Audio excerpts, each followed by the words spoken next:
Magandang araw po sa inyong lahat. Kumusta po kayo? Ito po ang inyong Men of Light. For this Sunday, we are reflecting on the presentation of our Lord Jesus Christ. Alam po niyo, nung bumalik ako sa Men of Light, ang daming mga kaibigan, ang daming mga taga-subaybay ng Men of Light ang nagtatanong sa akin, Father, have you returned to Men of Light? Sabi ko, yeah, in a way, I have returned, pero by invitation only. Alam po niyo sa mga criminals daw bumabalik sa scene of their crime. So ako'y bumalik sa scene of my crime. So I remember also General Douglas MacArthur was famous for his words, I shall return, that encouraged many Filipino soldiers during World War II.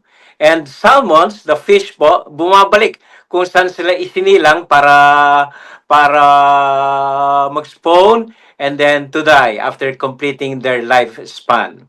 Sa ating pong ebanghelyo ngayon, I would like to look at the presentation from a different angle. Ito po tinatawag natin the presentation of our Lord Jesus Christ or sometimes the purification of Mama Mary. Pero ang nakita ko po, ang gusto kong tingnan natin, sa simula po ng gospel at sa huling bahagi ng gospel, there is the word return.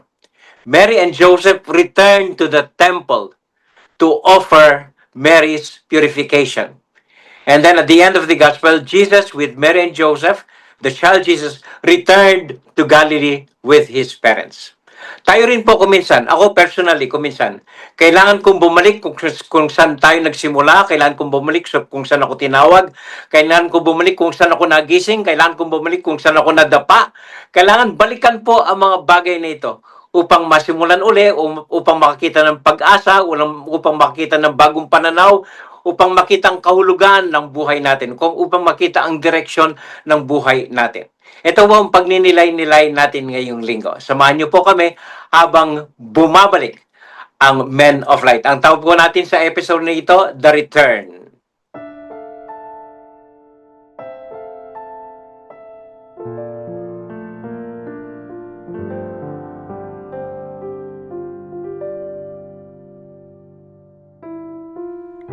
Pagbasa mula sa Ebanghelyo ayon kay San Lucas. Nang dumating ang araw ng paglilinis sa kanila ayon sa kautusan ni Moises, si Jesus ay dinala ng kaniyang mga magulang sa Jerusalem upang iharap sa Panginoon, sapagkat ayon sa kautusan, ang bawat panganay na lalaki ay nakatalaga sa Panginoon. At naghandog sila ayon sa hinihingi ng kautusan ng Panginoon. Mag-asawang bato-bato o dalawang inakay na kalapati. May isang tao noon sa Jerusalem, ang pangalay Simeon. Matapat at malapit sa Diyos ang lalaking ito at naghihintay siya sa katubusan ng Israel.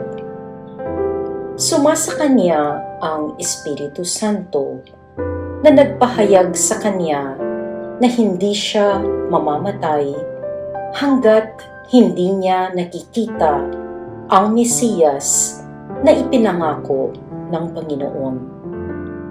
Sa patnubay ng Espiritu, pumasok siya sa templo at nang dalhin doon ng kaniyang mga magulang ang sanggol na si Jesus upang gawin ang hinihingi ng kautusan. Siya'y kinalong ni Simeon. Ito'y nagpuri sa Diyos na ang wika, kunin mo na, Panginoon, ang iyong abang alipin ayon sa iyong pangako. Yamang nakita na ng aking mga mata ang iyong tagapagligtas na inihanda mo para sa lahat ng bansa. Liwanag itong tatanglaw sa mga hentil at magbibigay karangalan sa iyong bayang Israel. Ang mabuting balita ng Panginoon.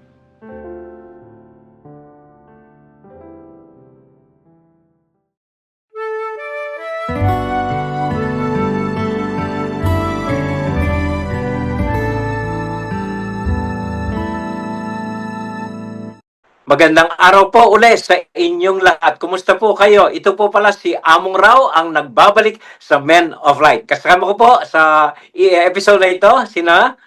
Father Edwin Bilay po mula sa Diocese ng Cabanatuan. Ay, Patay! I always call you Patay. At Yeah, ito okay. po si Brother Joey Angeles from Angeles City. Kamusta po kayo? Okay, Joey, welcome sa Men of Light. Angeles, Angeles, ha? Okay.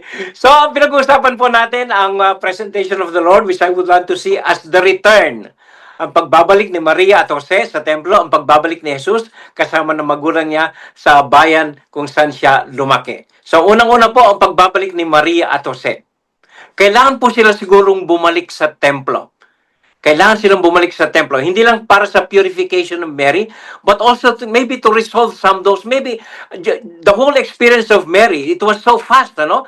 Mula nung nag-fiat siya, pagsilang ng anak, paglaki ng anak, parang napakabilis. Siguro ang daming pumasok na tanong sa isip niya, ang daming nangyari sa buhay niya na hindi niya matanggap lahat, hindi niya maunawaan lahat, hindi niya, basta itinago niya sa puso niya. So she has to return to affirm her fiat, to renew her commitment, to discover herself, to discover what this new role God has given her. So she has to go back to the temple where they first discovered God and to hear Him, most probably, and to discover themselves. Ito po yung Yes. unang punto natin. Si Maria at Jose nagbabalik sa templo. Sa ito ay 40 days after Yeah. Christmas, no? Mm. At sabi nga ay kasi sa bawat babaeng nanganak para bang impure sila eh. So kaya may purification, ano? Yeah. At tama Among Raw na gusto siguro sabi mo nga affirm, confirm, no? Mm. Reaffirm, no?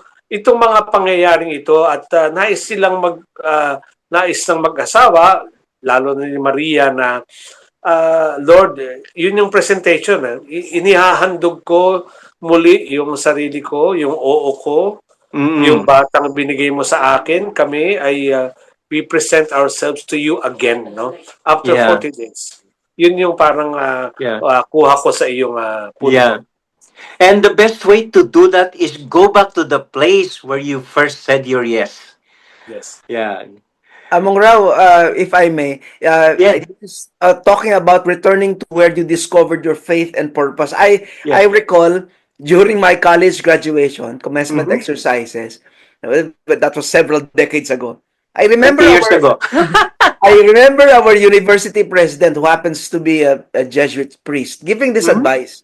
Sabi niya, when you seem to have lost your sense of direction in life, when you encounter problems or confusion along the way, or when you feel frustrated with the way things are going, sabi niya, come back to our campus. Sabi niya, Yeah. attend mass, say hi to all familiar people, sabi niya, or just take a stroll around the campus and to see what's new since the time you left it. No? Sabi niya, Oh. I guarantee you, it will recharge you. Sabi niya. Ay, And I've done that several times, Among Rao and Yeah. Edwin, and it did recharge me. that is very Kaya- good, Joey. Napagandang idea.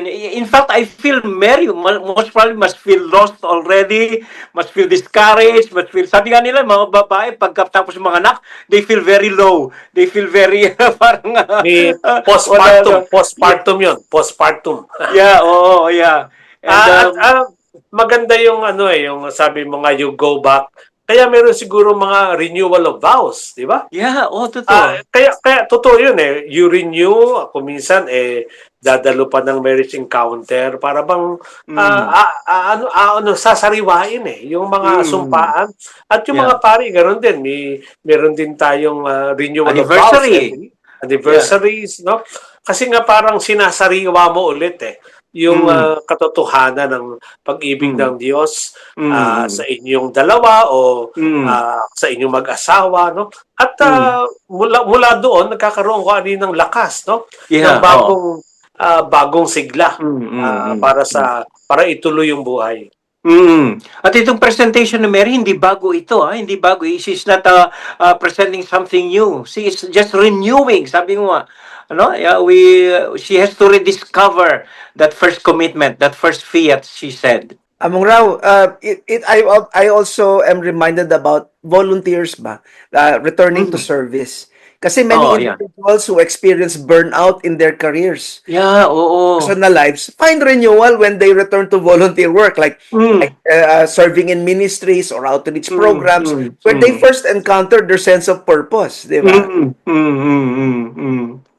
Yeah. Yung yung pagbabalik nakakatuwa, alam ko karanasan namin to ni Among Rao at yung marami nagkasakit, no. We have Mm. to relearn, no, to walk again. Yeah, To totoo yan. si Among Jan, Chuck, pag-aaralan niya uli lumakad kasi hindi siya makalakad ngayon. Mm.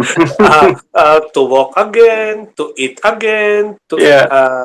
parang muli yung sabi ko nga, yung normal steps naging baby steps when we encountered such illness, no? Parang lahat pag-aaralan mo uli, pero yung bawat pag-aaral na yon para bang bagong bagong aral, bagong tuklas, no? At nakakatuwa na yun nga ngayon nakabalik na tayo, buhay na ulit. At nakakatuwa yung process na yon na bago ulit yung lahat, no? Bago na yung mga pagkain, bago na yung mga pag-iisip, pananaw sa buhay kasi dumaan ka dun sa kadiliman kaya bago lahat talaga. Among Well, Rao, yeah, sige, Joey. siguro this is also the principle behind, pilgrims on retreats. Many Yeah. Catholics return to pilgrimage sites, whether local or foreign, di ba? To pray, reflect, and renew their faith.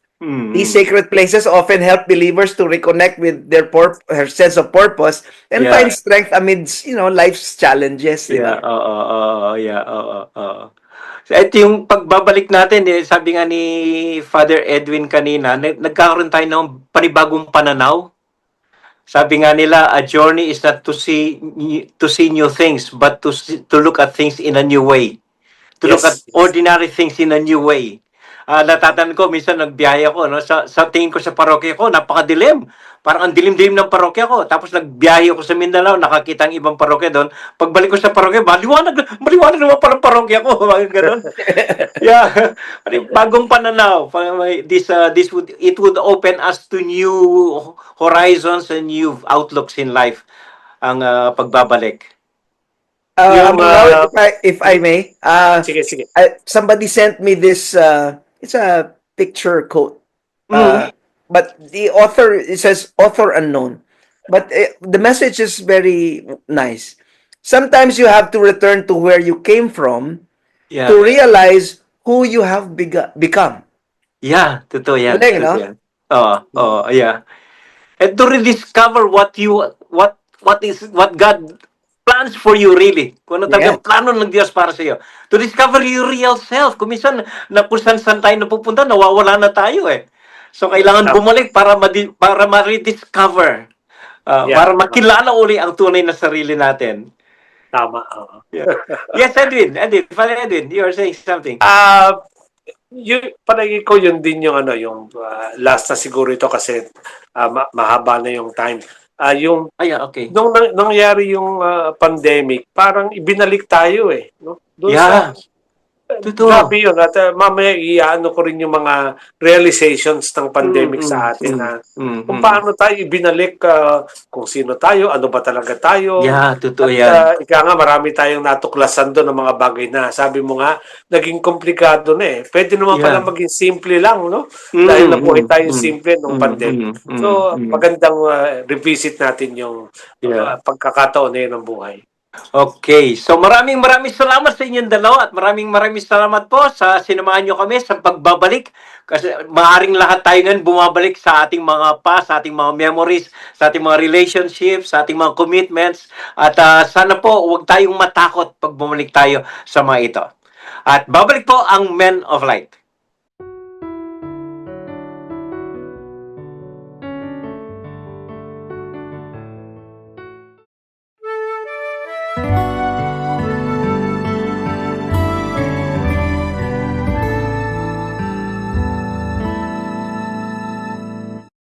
Welcome back po sa The Return of the Men of Light. Ang pagbabalik, tinitingnan po natin ang presentation of the Lord sa Luke chapter 2 verses 22 to 40. Ito pong ikalawang bahagi ng ating pagninilay, titignan naman po natin ang pagbabalik ni Jesus. As a little child, he went back to Galilee kung saan siya lumaki, kasama ang kanyang mga magulang.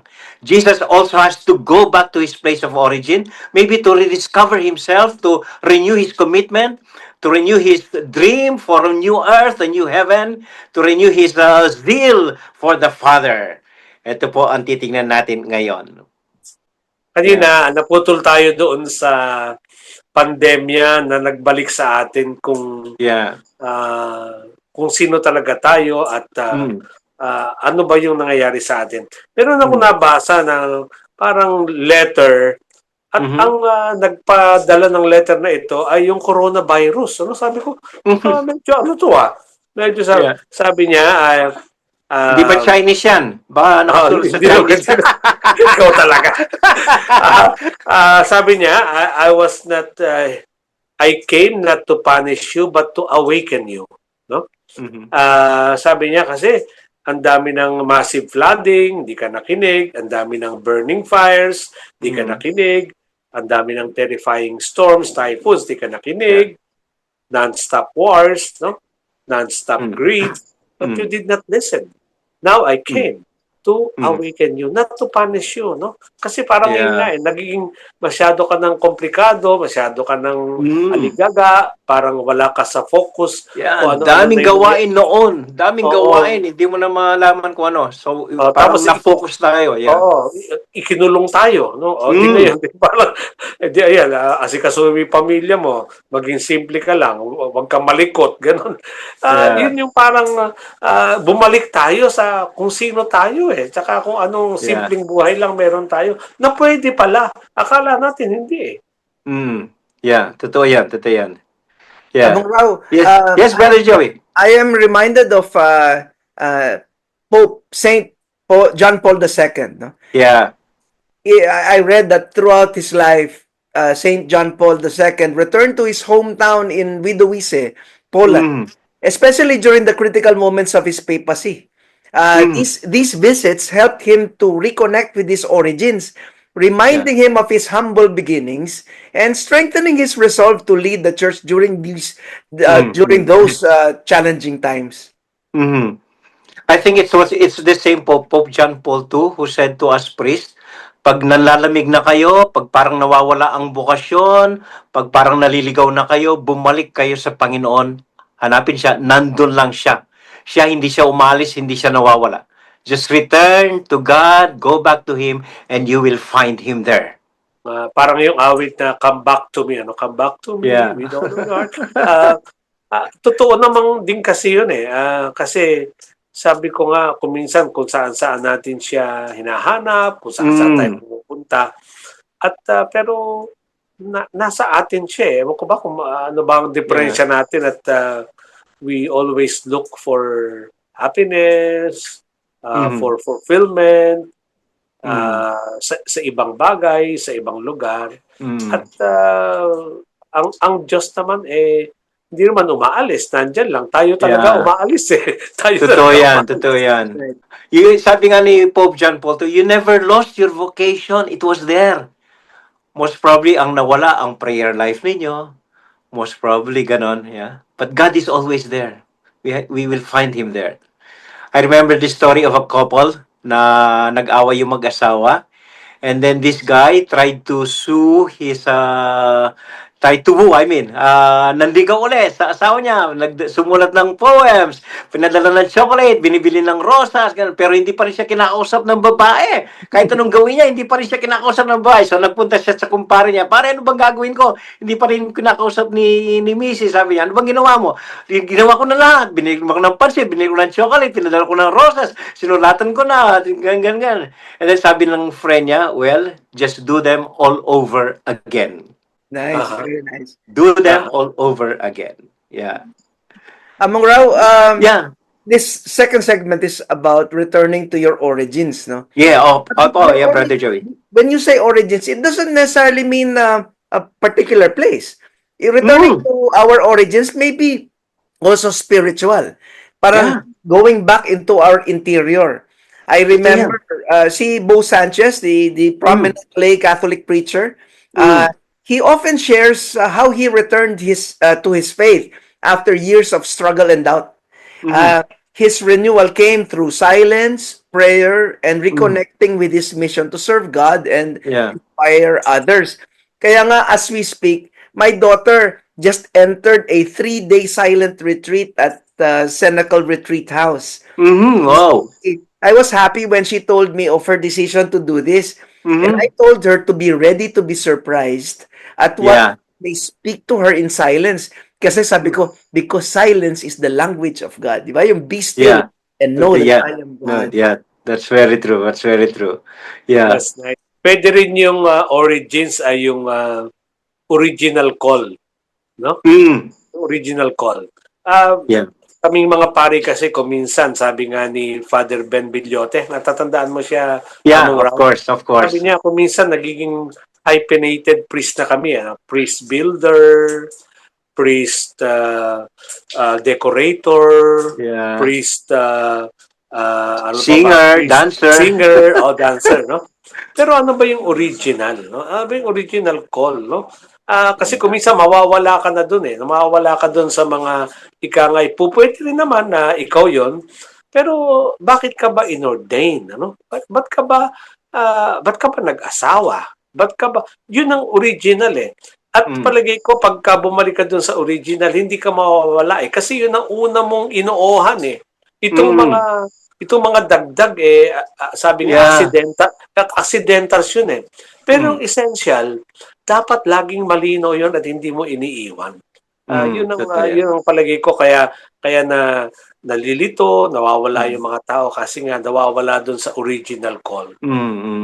Kailangan talaga yun. We have to go back to focus ourselves again, to discover yung first call natin. Yung first call natin. Yun yung sinasabi siguro ni Pati, ni Father Edwin. Okay. Amuraw, So, I'm yeah. also reminded about yung recovery programs for kunwari, recovering addicts such as Yeah. Alcoholics Anonymous, etc. No? Mm. They often return to their spiritual roots, Mhm. rediscovering their relationship with God or a higher Mhm. power. Mm. This return is central to their healing and renewal. Mm. Mm. Mm. Pagbabalik pa Totoo rin yun. spiritually. Totoo yun. Totoo yun. Okay. Yung last na gusto kong input, Among Rao, Brother Sige. Joe, every year when we start Lent, no? Malapit na Mm. ang bilis lang. Mamaya Mm. Lent na ulit. Di ba Yeah. yung sinasabi sa atin pag lagay ng asses man, remember that you are dust, and to And unto dust you that, shall return. Ano? return. So, Yeah. yung katotohanan na yon na yung buhay ay Lent lang, no? Na pinahiram lang sa iyo, ay wag mong kakalimutan yun. Ano? At Mm. sana nga habang ikaw sabi ko habang tumatanda tayo parang pinapaalala na buhay pa tayo eh. Oo. Bumabalik na tayo sa dati. Oo. Nalalaglag yung mga ngipin, parang baby. Wala yung mga buhok. Nakakalbo, no? Lumalabo ang mata. Bumabalik na no? Yung mga dati nating nung baby tayo, nagiging yun na tayo no? Gumagapang na dahil hirap na lumakad, no? Parang we return no to where we come Mm. from. Mm. Sabi nga Mm. ang katotohanan ng buhay parang all of us is return to sender, no? Yeah. Tayo Ay. return to sender. Yeah. Nako, maraming salamat, Brother Joey, Father Edwin. At babalik po ang Men of Light. Ang ganda-ganda ng kwentuhan natin. Pag po kayong alis, babalik kami.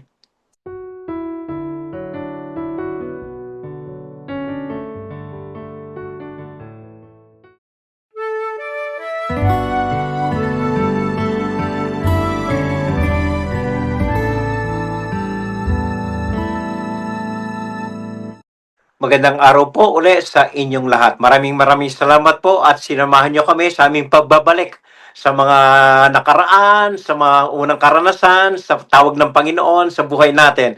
At ngayon po ay pakikinggan natin ang mga kanya-kanyang pagbabalik ng kwento ng Men of Light. Sisimulan po natin kay Brother Joey. Brother Joey, we're all ears on your own return. Alam nyo, Among Rao and Among Edwin, I got married in Baguio City, although I'm from Angeles. That was several decades ago. In Uh-huh. a small church on the outskirts of Baguio City. Technically speaking, it's Itogon Benguet. Pero nasa outskirts lang, nasa Mm. gilid lang. My wife and I would occasionally visit Baguio, and in particular the small church. It's a church, but it's kind of small. And we would occasionally visit and say a quiet prayer of thanksgiving and reminisce on what happened that day. Mhm. Right now, it's 36 years ago. Now, Wow. but I would admit, no, when we do that, it rekindles a certain fire, the fire of our profession of vows before God, and it rekindles a little bit of that kilig within us then, and it gives us the opportunity for a sentimental look back at our marital journey. Nagiging senti ka ng konti pagdating sa ganon, and you Mhm. feel good about it. You feel renewed, you feel recharged, Wow. and in love again. Ilan ang Oh, anak niyo, sarap. Brother Joey? Apat, Among. Wow. Yes, Brother Father Edwin. Kita ko yon sa mga post nila. Sabi ko nga, nung minsan nag-double date sila, si Attorney Bong at saka si Mm. Brother Joey. Sabi ko, hahanap muna ako ng kadate ko. Hindi pumayag si Lola Rina, yung kasama ni ni Amondeo sa ano. May sakit Gosh. yata. Oo, hindi pumayag eh. Pero, yung sa akin naman, yung pagbabalik ko, tama ka dun eh. It always renews, give you strength and parang fresh eyes at looking fresh ano tawag mo doon, pananaw, ano? Vision, Mm. no? There was a time in my life na uh, every year parang panay ko tinuloy ko pa lang hanggang last year na nire-recall ko yung buong taon sa pamamagitan ng isang day of silence, no? Mhm. January hanggang December. At doon ko parang inilista what are the blessings and what are the my parang failures, no? January, Mm. February hanggang December. Kung minsan ito ay bago magsimula ang taon o kung minsan yung birthday o kaya yung anniversary, ano? Mm. I always do that to go back and then try to parang gather myself again, no? Kasi kapag sabi nga, 'di ba, may kasabihan tayo na when you when you don't gather yourself, parang everything scatters eh. Mm. Ang hindi nagtitipon ng kanyang sarili sumasambulat. Palagi ko biblical ano yun eh. Mm. Kaya kapag may mga special occasion, sabi ko nga, New Year, uh, anniversary ng pagkapare o kaya birthday, I spend a day of silence. Meron kaming monastery sa likod eh. At doon lang, parang I scribble notes, no? Yeah. Kung minsan tinutulungan ako ng Facebook para maalala ano ba yung mga nangyari. Kasi kung minsan nagpe-fail niya, ano ba yung nangyari mo? Mm. So, binabalikan ko yon. And then, I thank God for the blessings and I ask God for forgiveness sa aking mga failures, no? And then I start again. At Okay. yung start na yun, mas ayos kasi gathered eh, no? Parang Yeah. collected na eh. Mm. Yun yung ginagawa ko to go back. Mm. Parang recollection, ano? Parang yun nga, Oh, yeah. kino-collect mo. Recollection. Ay, thank you, Father Edwin. Thank you, Brother Joey, for those wonderful sharing. Ang sa akin naman, ang madalas binabalik-balikan ko ay yung itong recent heart operation ko po. Ako ay nagkaroon ng open heart operation 2 years ago. And I cannot remember, and up to now, I'm still thinking what he really meant. Before I left the hospital, the doctor held my hand and then told me, baka hindi man niya na alam na sinabi niya ito, baka hindi man niya alam ang kaulugan ng sinabi niya, but he said something that I bound ko hanggang ngayon po. Sabi niya sa akin, Father, we did your heart for free, dahil linibre po ako. Yung operation na yun, linibre ako. Sabi niya, Father, we did your heart for free, not so much so that you can do more for people, but so that you can be more for people. Ang Wow. lalim po nun. And I've realized all these years I've been doing things. I've been saying mass. I've been running around. I've been having meetings. I'm blessing people. I'm doing things endlessly that I don't find meaning anymore. That parang automatic na. Parang ngayon, after the heart operation, it's only now that I really discover what my priesthood is all about. It is to be for somebody, to be for someone. Alam po ninyo, first time na nakakasama ko ang pamilya ko. Noon hindi ko pa nakakasama. Puro meeting, puro parokyan. Ngayon po, after Mass, I ask them to be with me. We eat somewhere and then we have lunch together. We have breakfast. And I'm enjoying it. I'm enjoying it. At yeah. And this one I must confess, I've been doing things for myself. All the past 38 years, I've been doing things for myself. Maybe I say I give a homily for people. No, no, no. I give homily so that I could be recognized. I'm being kind to people so that I would be recognized. Ganun po. And now I realize, wow, I have to do things for God naman. And this heart operation opened that for me. Pagbabalik ko po yon, parang binuksan ang bagong pananaw, bagong enthusiasm sa buhay ko. Yun po ang akin. Among Raw, before we end this segment, mayroon pong shinare si Among John doon sa ating chat group. I'd like to share that, no? Yeah, please do. Nakalagay, returning to something, whether it's a place or a relationship or a memory, can feel like a chance to reconnect with what once shaped us. Sometimes we see with clearer eyes, realizing how much growth has happened since. Yeah. Other times, sabi niya, ito yung gusto ko eh. Other times, we return to unfinished chapters, gaining closure or understanding. And Very true. I'm reminded of Moses after fleeing Egypt and living in Midian as a shepherd. Moses returned to Egypt with a renewed purpose given by God to lead the Israelites out of slavery and into the promised land. Very true. Wow. Unfinished Wow. business, di ba? Among Raw, Yeah. baka pwede mong tanungin yung doktor, baka nga pinalitan yung puso mo, hindi kaya? Baka hindi na yung puso mo dati. Kasi Ayaw bago. ko tanungin. Ayaw ko nga tanungin eh. Ayaw mo talaga. Baka Gusto ko yun, gusto ko yun. Ay, thank you for that sharing, Brother Joey. At sana kayo rin po, kahit hindi kami kasama, you go back to your own history, to your own selves. At babalik po ang Men of Light for the last segment po. Maraming salamat po. Maraming salamat, Joey, Brother Joey, Father Edwin.